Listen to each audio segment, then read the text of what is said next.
¿Tienes facturas por cobrar? Con Factor Imprestamip adelante el pago de tus facturas. Obtén hasta el 99% de financiamiento de manera inmediata. Simula tu adelanto aquí.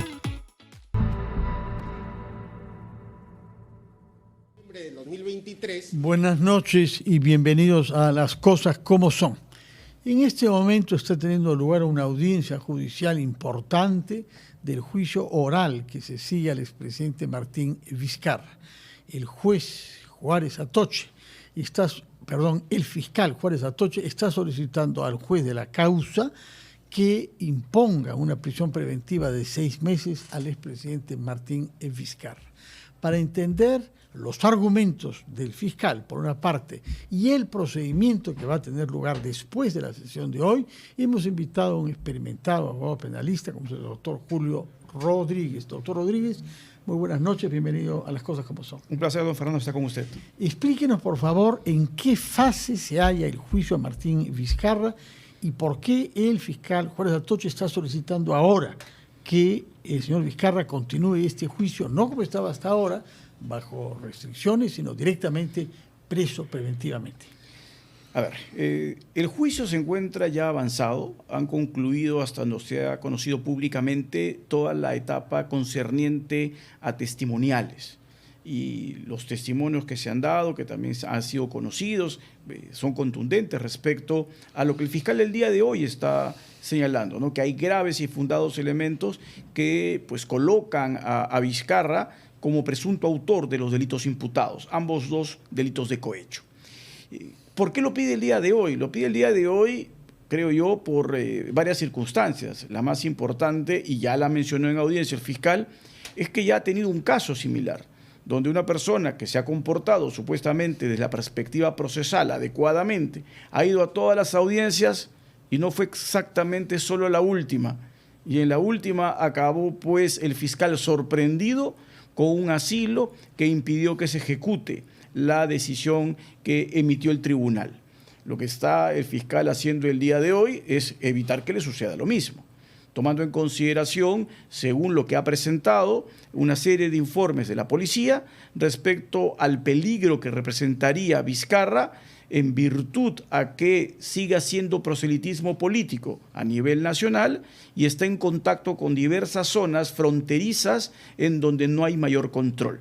Ese ha sido uno de los argumentos más fuertes que ha utilizado el fiscal. Ha utilizado otros, grabaciones telefónicas, donde ha acreditado que todo lo que él hacía, entre comillas, supuestamente trabajar allá, había sido falaz, que esto estaba coordinado. Trabajar durante estos viajes a Tarapoto, por una parte, y a Moquegua, así es. Sí, de acuerdo. Entonces, eso es lo que ha motivado al fiscal a solicitar una medida de prisión preventiva en este momento. Y el fiscal ha presentado un documento policial que abunda en el sentido de riesgo de fuga. Correcto. ¿Qué cosa es lo que ha establecido la policía? La policía ha establecido que dadas las condiciones de nuestras fronteras, dadas las características del investigado, o en este caso ya del procesado, y las rutas que utiliza y los lugares a donde él normalmente acude, supuestamente en actividad proselitista, significan un riesgo que puede eludir los controles migratorios y salir del país. Y no se podría, si el problema y el riesgo es ese, recurrir y pensar más bien en otras restricciones como las que tenía antes de no salir de Lima sin pedir autorización. Si el riesgo es que se escape por la frontera, se pueden tomar otras medidas restrictivas, ¿no? Sí, claro, evidentemente, pero el fiscal entiende que, dada la proximidad a la emisión del fallo...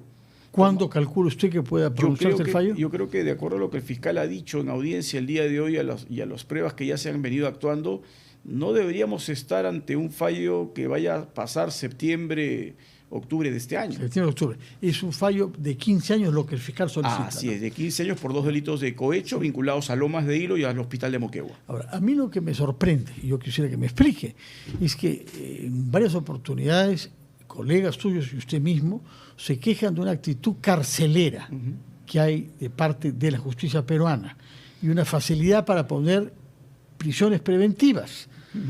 Y ya tenemos la experiencia de lo que hizo con Ollanta Humala y con Keiko Fujimori, a las que se les impuso esa misma restricción y fueron liberados por la justicia. No estamos en este caso cometiendo el error de que ha sido reprochado por usted mismo, que nuestra justicia sea demasiado carcelera y corramos el riesgo de victimizarlo y de hacer que la justicia decida que no en otra instancia. Bueno, esa decisión es importante que el juez la sopese si es que las informaciones de inteligencia de la policía, el comportamiento procesal de Vizcarra, hay algunos extremos donde el Ministerio Público ha acompañado además una serie de declaraciones de Vizcarra a lo largo de este tiempo, criticando a la Fiscalía y señalando que la Fiscalía lo que está haciendo, incluso calificaciones peyorativas, dice que esto es una payasada, pero el fondo se trata de una persecución política. Eso lo han dicho absolutamente todos. Sí. Todos los políticos que enfrentan a la justicia, y no creo que haya uno solo que no diga eso. Han dicho eso, de manera que en eso no hace sino repetir un patrón que hemos visto en este país desde que comenzó el caso Lavajato.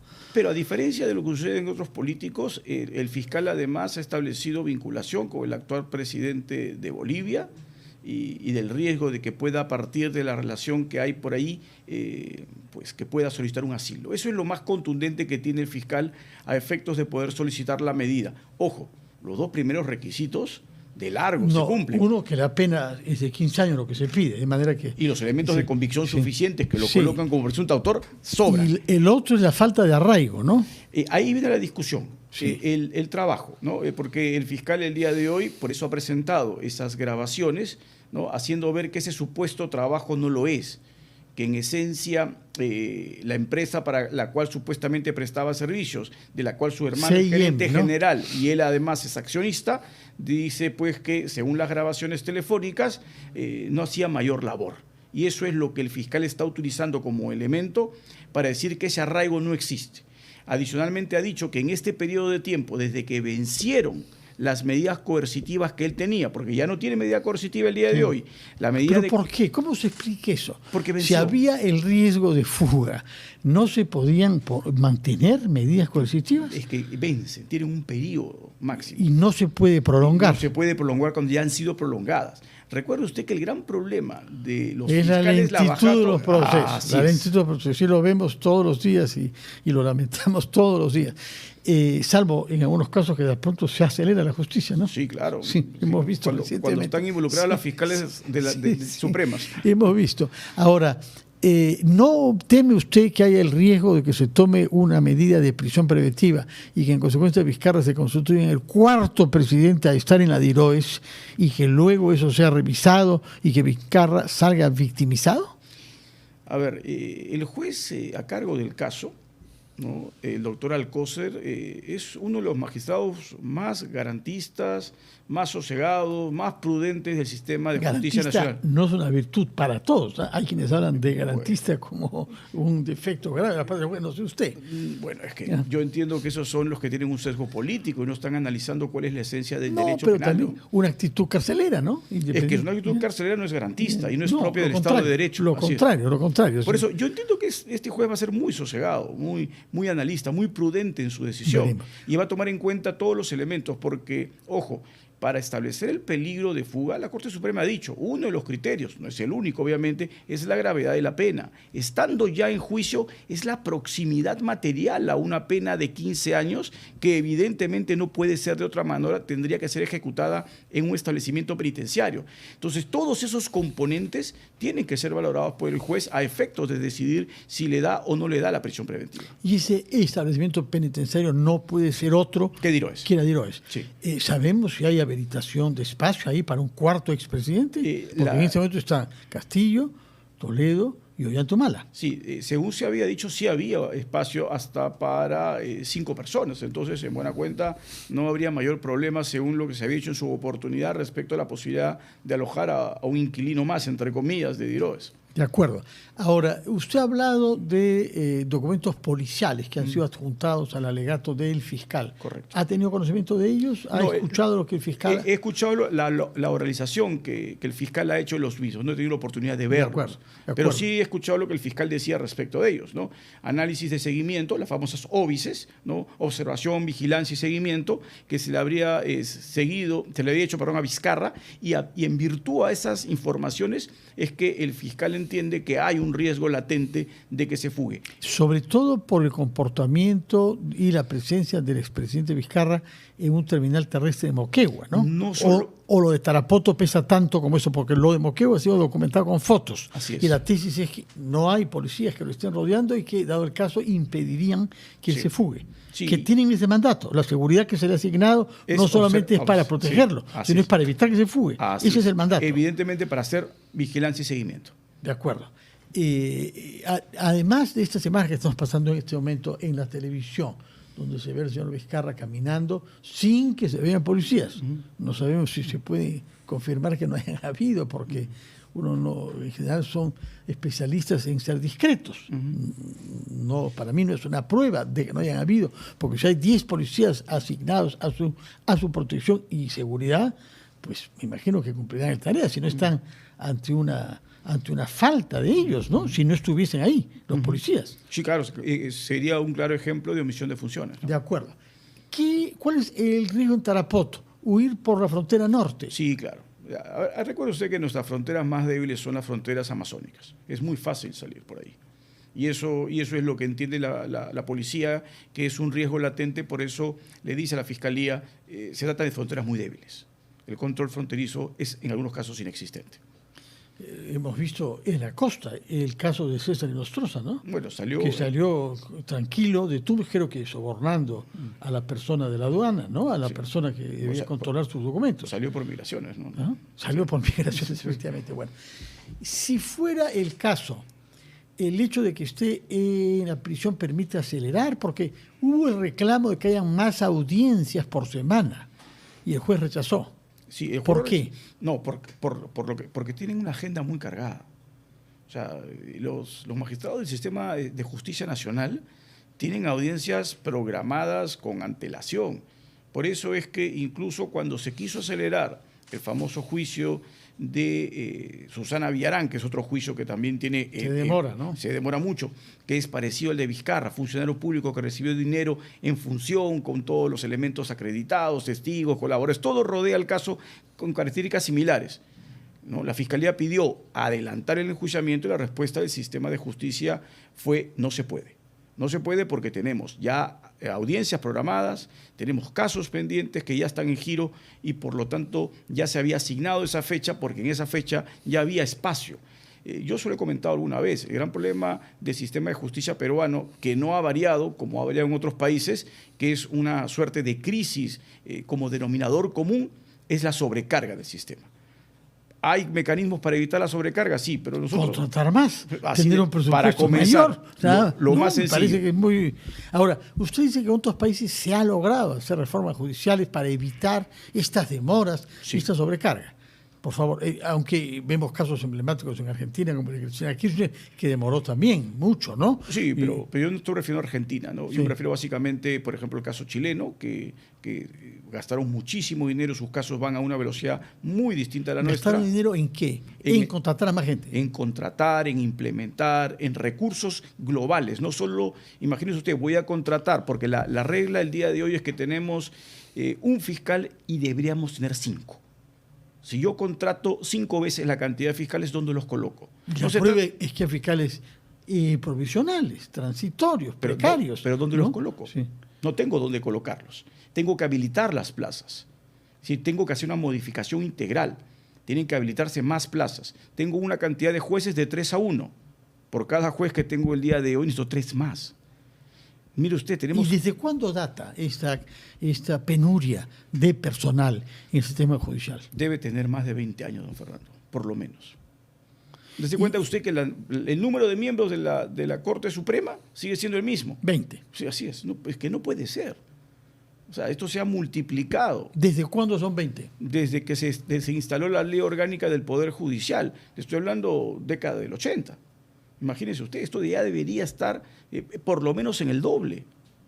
Entonces, ¿Y por qué es que no se logra convencer al Ministerio de Economía, sobre todo, pero eso depende de la presidencia y del primer ministro, de que una cosa tan prioritaria como evitar que estos juicios, que son sensibles políticamente, porque tras estas personalidades hay movimientos políticos, etcétera, esto vale para todos, no solamente es para Martín Vizcarra, sino para todos los demás, no se puedan acelerar con más presupuesto. Hay un bloqueo ahí presupuestal que sorprende, ¿no?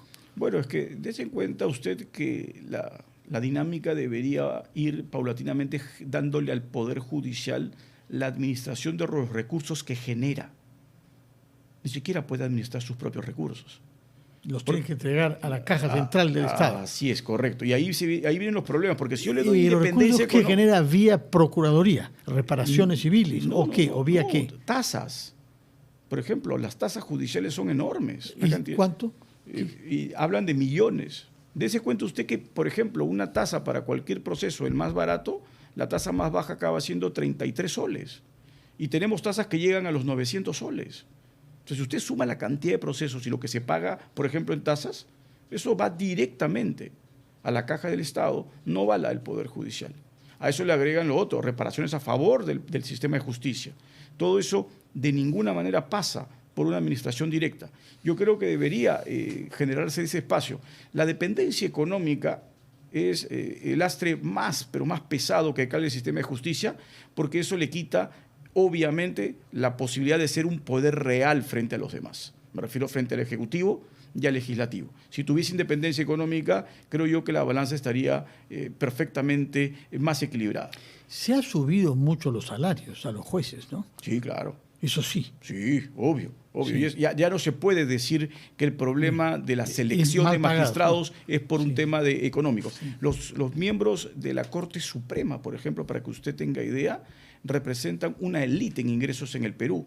Ellos representan menos del 0.5% de las personas que en este país ganan ese monto. Claro, que son prácticamente los miembros del Tribunal Constitucional, La Corte Suprema, la Junta Nacional de Justicia, creo que me olvido de alguno. Los fiscales supremos. Los fiscales supremos, obviamente. Sí. Y estamos hablando de que ganan más de 40.000 soles. Sí. Entonces, estamos hablando de más de $10.000. Pero todo eso en su conjunto creo que no llegan a 100, ¿no? Sí, son muy pocos. Sí. Pues, representan la élite del país, menos del 0.5% de los funcionarios ganan públicos. Mucho más que los congresistas y que los ministros. Sí, y no me parece mal que lo ganen. No. Lo que me parece mal es que si ganan tanto, ya no es Que un hagan problema un buen económico. trabajo. Así y que se es, esfuercen obviamente. Y que lo hagan rápidamente. En este caso, el juez tiene que decidir. Usted dice que es un hombre con una trayectoria impecable, garantista además, es decir, no es proclive a tomar medidas restrictivas de libertad si no es indispensable.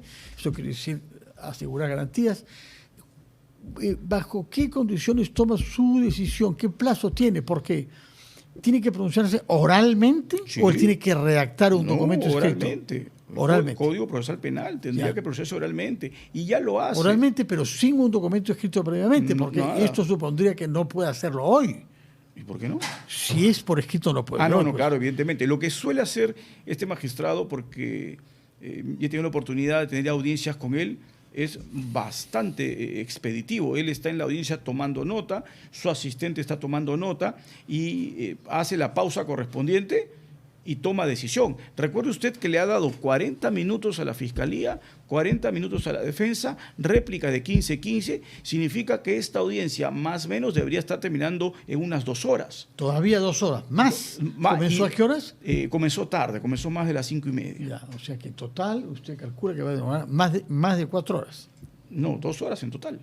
Pero si ya van 2 horas y dicen que 2 horas comenzó mucho después de las 5:30. Y son las 7:30 casi. Ya debería estar por terminar la audiencia.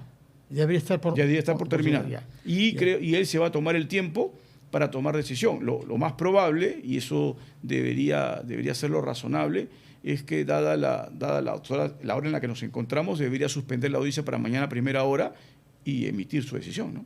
De acuerdo. Entre los documentos que han sido presentados, leo uno, en ese sentido, abrió la carpeta y se verificó la existencia de 16 archivos de video correspondientes a las grabaciones de seguridad del día 22 de mayo del 2025, lo estamos viendo en la pantalla, en el horario comprendido en las 7 y la 1 de la tarde. ¿Usted ha podido ver eso exhibido en el curso de la audiencia? No se pudo, hubo un problema. Hubo un problema en la audiencia, por eso se suspendió por un TERP. Esto fue lo que generó las 2 suspensiones. La primera es por documentación presentada, que se le corrió traslado a la Fiscalía, y la segunda parte de la suspensión fue exactamente por eso. O sea, lo que usted prevé es que el juez decidirá que se prolongue la audiencia a mañana y eventualmente mañana, al término de la audiencia, anunciará una decisión oralmente. Yo creo que no, yo creo que la audiencia va a acabar en cuanto a alegaciones hoy día y va a suspender mañana para emitir su decisión. De acuerdo. Si fuera el caso así, ¿qué recursos puede todavía presentar el justiciable e expresidente Martín Vizcarra? Ambos dos, me refiero, tanto Ministerio Público como el abogado de Vizcarra, pueden prestar recurso de apelación si entienden que la resolución emitida por el juez los agravia. Los dos pueden apelar. ¿Y eso va a qué? A una sala superior, a la Sala Superior Nacional. A la sala superior nacional. 3 magistrados. 3 magistrados. No solo por uno. turno serán los que ¿Y encargados de cuánto revisar. tomará eso si llegara a ser apelado? Ahí el problema no es en cuánto lo van a resolver, porque esas son audiencias bastante cortas, Sí. porque son audiencias simplemente que Sí. se discute puro derecho, si la resolución está bien o no está bien fundamentada. Procedimiento, ya no se ven los argumentos. Se ven simplemente la decisión, se valora la decisión. Ya. El problema es, nuevamente, la carga que tiene la Sala Penal Nacional. Ya. Le van a fijar audiencia. Si está la persona detenida, es prioridad. Eso ya ha sido establecido como criterio. Las apelaciones de personas que están siendo privadas de su libertad tienen que ser priorizadas, porque la libertad hay que cautelarla. Si es que la decisión fuese positiva, creo yo que no se va a demorar mucho la Sala Penal Nacional en darle audiencia. No debería ser más de mes y medio. Ese es el rango con el que han estado trabajando. Ahora, si la decisión le es desfavorable a la Fiscalía, yo creo que no le van a dar audiencia antes de 3 o 4 meses, con lo cual la apelación... Pero pueden no darle razón e imponer restricciones. Es complicado porque ya tuvo restricciones. O sea, No se pueden poner más restricciones. Yo no creo que le puedan imponer restricciones. La única posibilidad que podría ser creativo el juez es decir, yo no te voy a dar una medida de prisión preventiva, sino tomando en consideración determinadas circunstancias, no sé qué acreditar el abogado, podría forzar la idea de una vigilancia electrónica. Con grilletes. Finalmente, una pregunta. Si el juez decidiera no imponer esta prisión preventiva y finalmente continúa el juicio y se encamina hacia una condena severa, como usted prevé y cree inevitable que suceda, por lo que entiendo, según lo que ha dicho, y se escapase después de esta garantía ofrecida por el juez, ¿quién resultaría responsable? Bueno, no es responsable el juez de una decisión debidamente motivada. El juez responde por sus decisiones. Si su decisión está debidamente motivada, si al juez no le ha generado convicción absoluta lo presentado por la Fiscalía, pero después la persona se escapa, pues eso no puede ser responsabilidad del magistrado. La Fiscalía tendría que seguir manteniendo las alertas con la vigilancia policial para poder constatar permanentemente el comportamiento de esta persona.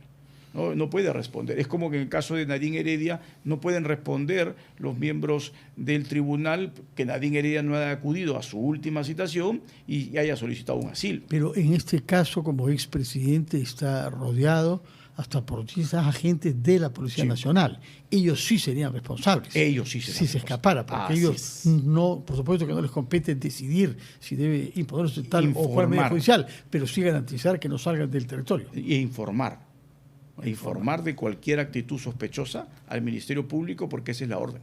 Precisemos un tema final que creo que no lo hemos dicho.